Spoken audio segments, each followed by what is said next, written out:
Si è parlato di botanica affrontando il tema Lo fanno strano, posizioni d'amore e strategie di sopravvivenza delle piante. Su questa tematica ha relazionato il dottor Antonio Patti, medico, igienista ed ematologo scrittore, da sempre cultore di botanica e collezionista di piante grasse, pubblicando anche numerosi studi su riviste specializzate nel settore.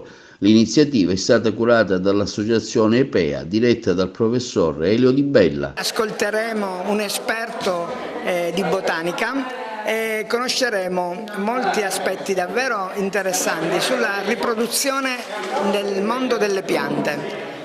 Naturalmente è uno dei temi che affascinano tantissimi e non solo esperti ma anche la gente comune, e abbiamo quindi approfittato della competenza del dottor Antonio Patti per conoscere qualcosa in più di questo mondo che molto spesso ci è estraneo, e quindi ci auguriamo davvero oggi di sapere molto di più e di realizzare un contatto con la natura ancora più piacevole di quello che normalmente riusciamo ad avere ormai nelle nostre città piene di cemento.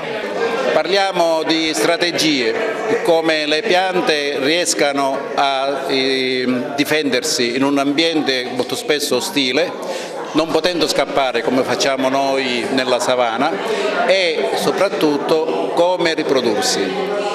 E quindi parleremo di strategie di seduzione delle piante e dei vari sistemi messi in atto nell'evoluzione delle piante per svilupparsi e propagarsi nel territorio.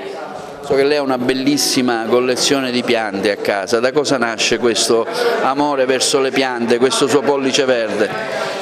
E allora, io sono nato in mezzo alle piante, dicevano i miei genitori che la mia prima parola è stata calla, perché ero affascinato da questo fiore. Poi ho detto mamma, poi ho detto papà, ma prima calla.